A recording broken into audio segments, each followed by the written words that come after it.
Hello दोस्तों, तो मैं राहुल गोस्वामी आपका अपने इस प्यारे से चैनल एके साइंस कैंपस में मैं आपका स्वागत करता हूं। तो आज से हम क्लास 12th की फिजिक्स स्टार्ट करने वाले हैं, जिसमें टोटल 16 चैप्टर हैं। तो हम सबसे पहला एक चैप्टर शुरू करेंगे जिसका नाम है स्थिर वैद्युतिकी, जिसे इंग्लिश में इलेक्ट्रोस्टैटिक्स भी बोलते हैं। इसके अंतर्गत हम पढ़ेंगे कि आवेश क्या होते हैं, आवेश के प्रकार और विद्युत क्षेत्र, विद्युत बल, कूलॉम का नियम और विद्युत गुण क्या होता है, बलागुण क्या होता है, इसके बारे में पढ़ेंगे। तो आ जाइए, सबसे पहले हम इसका इंट्रोडक्शन देख लेते हैं कि स्थिर विद्युत की आखिरकार होती क्या चीज़ है। तो सबसे पहले इसका इंट्रोडक्शन देख लेते हैं। सबसे पहले स्थिर विद्युत,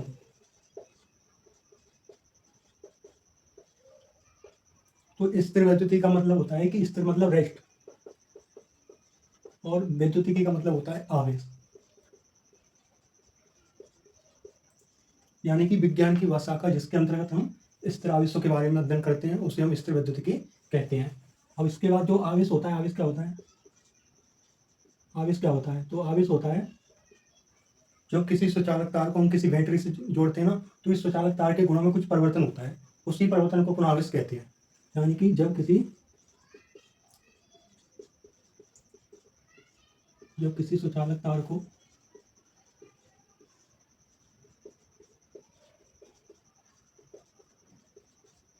बैटरी से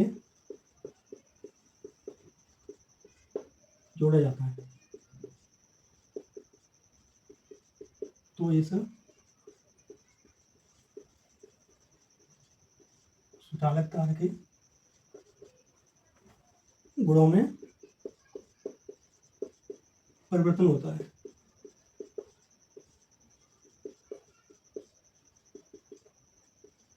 जिसे हम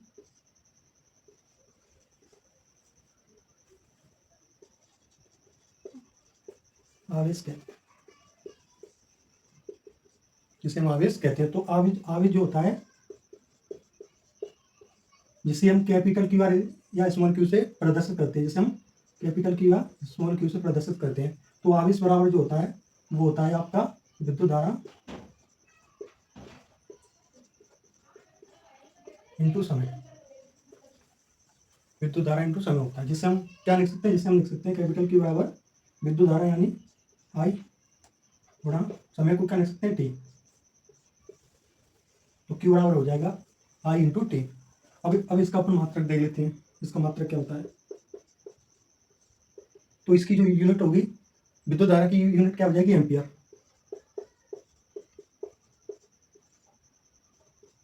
और समय की यूनिट हो जाएगी सेकंड।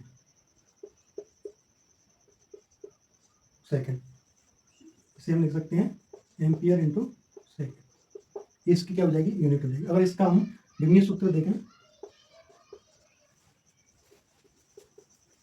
तो इसका विमीय सूत्र हो जाएगा, क्या हो जाएगा, विद्युत धारा का विमीय सूत्र होता है E1, और समय का क्या हो जाएगा, T1। तो इसका क्या हो जाएगा, विमीय सूत्र हो जाएगा, ठीक है ना। अब इसके बाद हम इसके गुण पढ़ेंगे कि इसके क्या क्या गुण है। तो चलते हैं।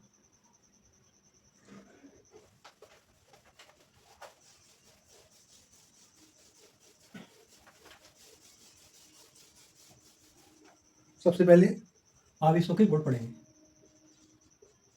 आवेशों के गुण,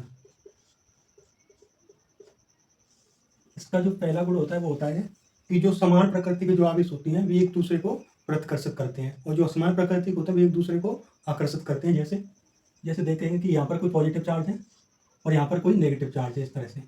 तो एक पॉजिटिव इसको अपनी ओर आकर्षित करेगा और ये नेगेटिव इसको अपनी ओर आकर्षित करेगा, यानी पॉजिटिव तो इसको अपनी ओर आकर्षित करेगा और ये नेगेटिव इसको अपनी ओर आकर्षित करेगा, इस तरह से। और अगर इसकी जगह कोई पॉजिटिव चार्ज हो और यहाँ भी कोई पॉजिटिव चार्ज हो, तो ये पॉजिटिव चार्ज इसको दूर की ओर रिपेल करेगा, इस तरह से, और ये वाला इसको अपनी दूर की ओर रिपेल करेगा, इस तरह से।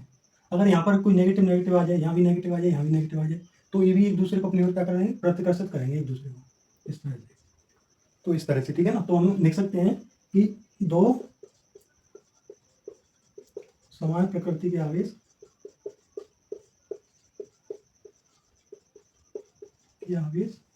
परस्पर प्रतिकर्षित होते हैं और दो असमान प्रकृति के आवेश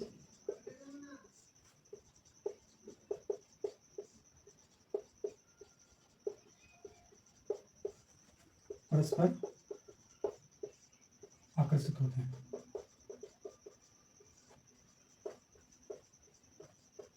इस तरह से। ठीक है ना।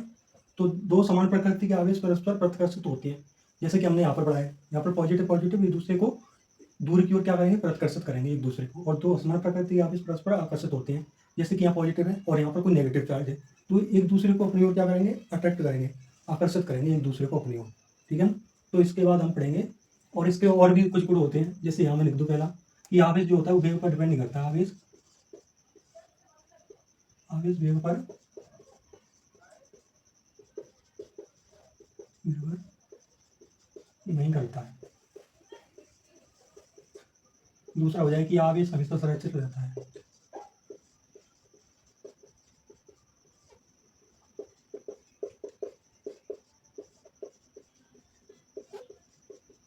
और इसका तीसरा हो जाएगा कि आवेश एक क्वांटीकृत राशि है।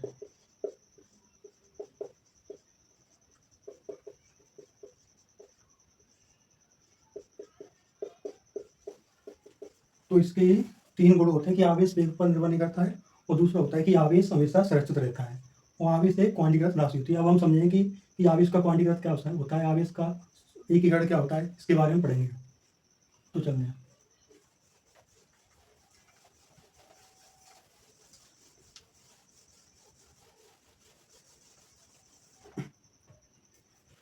तो अब पढ़ेंगे हम आवेश की विशेषताएं।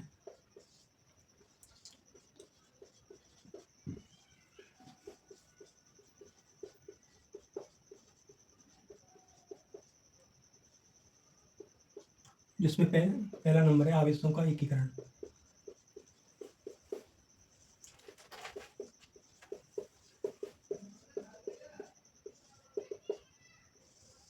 पहला नंबर है आवेशों का एकीकरण क्या होता है। तो मान लीजिए कि ये कोई सतह है इस तरह से, और इस पर आपके आवेश प्रेजेंट है, जैसे Q1, Q2, Q3, Q4 और Qn तक। इस तरह से इस पर आवेश प्रेजेंट है। तो इसका जो एकीकरण होगा वो होगा कि जब किसी सतह पर अनेक आवेश उपस्थित होते हैं तो उस सतह पर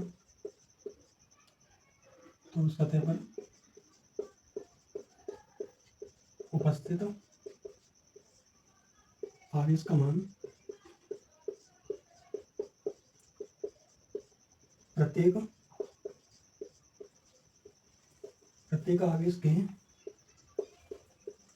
परिमाण के योग के बराबर होता है। जैसे हम देखेंगे, जैसे Qnet, अपना जो Qnet होगा इसका कुल आवेश, तो वो होगा Q1, Q2, Q3, Q4 और Qn तक। इसका क्या होगा, Qnet होगा, इसका आवेश का एकीकरण। इसे ही क्या बोलते हैं, यही आवेश का एकीकरण है। यही आवेश का क्या हो जाएगा, एकीकरण हो जाएगा। ठीक है। अब इसके बाद हम पढ़ेंगे कि आवेशों का क्वांटीकरण क्या होता है। ठीक है। तो चलते हैं।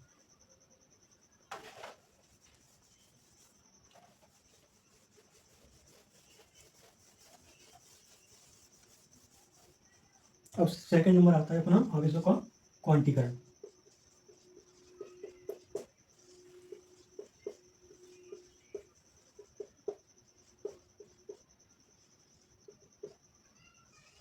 कि आवेशों का क्वांटीकरण क्या होता है। तो जब किसी सतह पर उपस्थित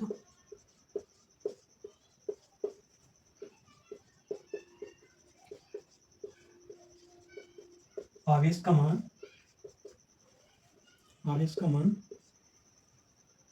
उस सतह पर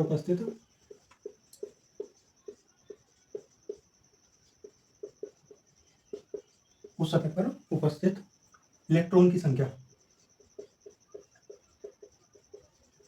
इलेक्ट्रॉन की संख्या जैसे स्मॉल एन से प्रदर्शित करते हैं, इलेक्ट्रॉन की संख्या एवं आवेश, आवेश जिसका मान होता है 1.6 इंटू 10⁻⁻19 कूलम के पूर्ण गुणज के बराबर होता है, पूर्ण गुणज के क्या होता है, बराबर होता है। जैसे जैसे इसका जो क्यू नेट होगा ना, क्यू नेट वो होगा इलेक्ट्रॉन की संख्या स्मॉल एन और आवेश ई, इसकी क्या होगा, बराबर होगा इस तरह से। और यहाँ पर प्लस माइनस में वैल्यू आ सकती है, तो यहाँ पर प्लस माइनस एन है, ठीक है। यही आवेश का क्वांटीकरण, यही आवेश का क्या हो जाएगा, क्वांटीकरण हो जाएगा, ठीक है। अब इसके बाद पढ़ेंगे आवेश संरक्षण का नियम, इसका तीसरी विशेषता है इसका। तो इसके बाद पढ़ेंगे आवेशों का संरक्षण का नियम, ठीक है।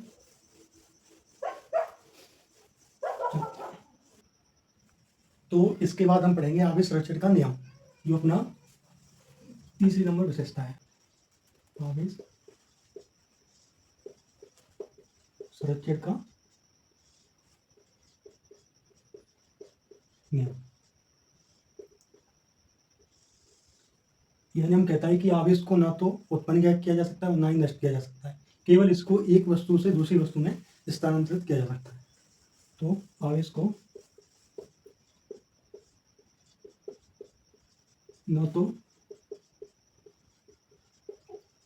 उत्पन्न किया जा सकता है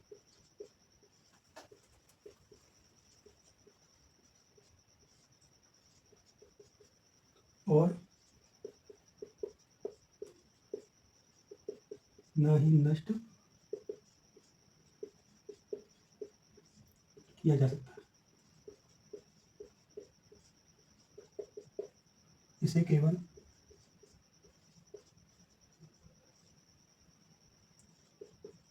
एक वस्तु से दूसरी वस्तु में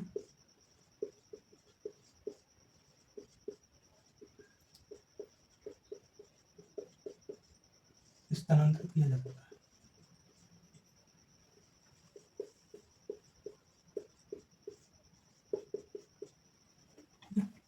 आवेश को ना तो उत्पन्न किया जा सकता है और ना ही नष्ट किया जा सकता है, इसे केवल एक वस्तु से दूसरी वस्तु में स्थानांतरित किया जा सकता है, इसे हम आवेश संरक्षण का नियम कहते हैं, ठीक है। अब इसके बाद इसका चौथी विशेषता आती है, अब इसकी चौथी विशेषता आती है कि आवेश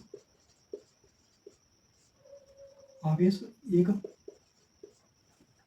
अदिश राशि है।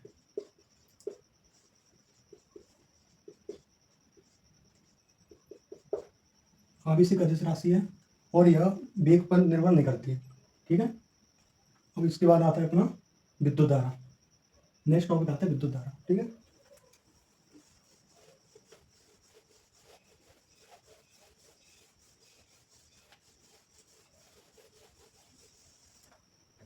अपना नेक्स्ट टॉपिक अपना विद्युत धारा,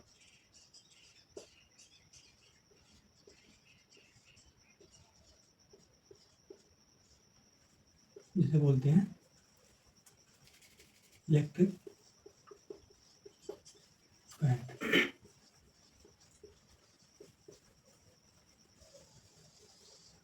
विद्युत धारा क्या है, तो विद्युत धारा होती है कि किसी भी सुचालक तार में, किसी भी सुचालक तार में आवेश प्रवाह की दर,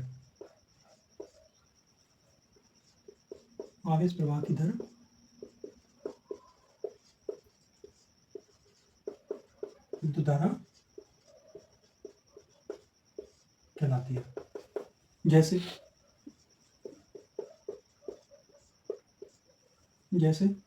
विद्युत धारा, जैसे I बराबर क्या हो जाएगा अपना Q अपॉन T, इसे हम लिख देंगे विद्युत धारा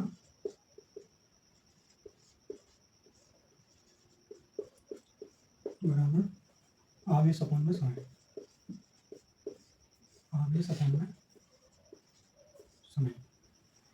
इसका मात्रक होता है अब इसका मात्रक हो जाएगा कूलम और समय का मात्रक हो जाएगा सेकेंड, तो इसको बोलते हैं कूलम पर सेकेंड। और इसका ऐसा ही मात्रक होता है, ऐसे ही मात्रक होता है इसका एम्पियर, ऐसे मात्रक होता है इसका एम्पियर। और इसका हम अगर विमेय सूत्र देखें, इसका जो विमेय सूत्र हो जाएगा वो क्या हो जाएगा, और इसका क्या होता है, अब इसका होता है E1 T1 और समय का क्या होता है T1। तो ये T1 अगर ऊपर जाएगी तो हो जाएगा E1 T1 और ये माइनस का T1, तो ये आपस में कट जाएंगे और इसका जो विमेय सूत्र आएगा वो A1 है। तो इसका विद्युत धारा का जो विमेय सूत्र होता है वो क्या होता है A1 होता है। ठीक है।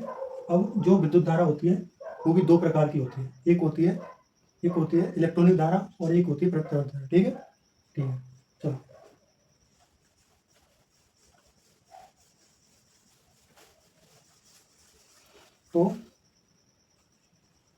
तो विद्युत धारा भी दो प्रकार की होती है।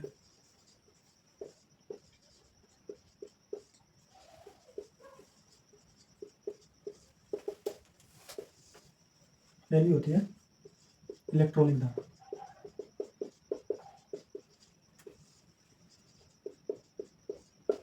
इलेक्ट्रॉनिक धारा वो धारा होती है, वह धारा जिसकी दिशा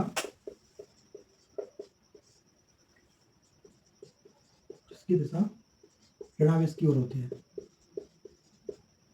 ऋणावेश की ओर होती है। जैसे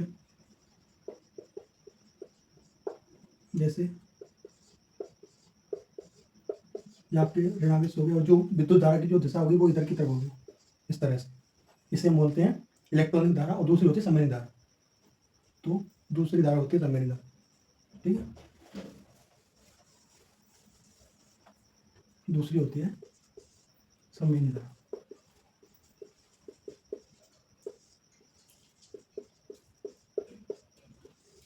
सम्मेलन धारा क्या होती है, वह धारा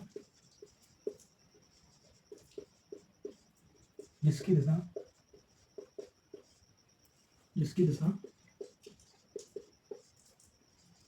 धनावेश की ओर होती है।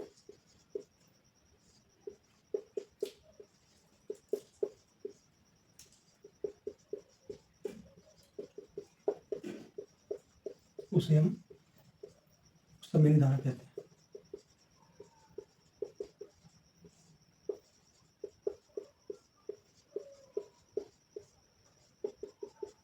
जैसे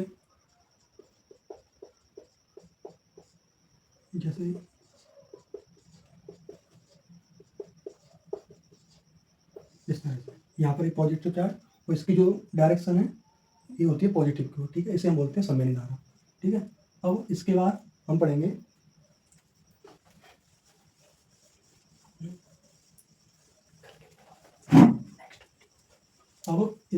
कल पढ़ेंगे कूलम का नियम और विद्युत क्षेत्र की तीव्रता और विद्युत द्विध्रुव आघूर्ण।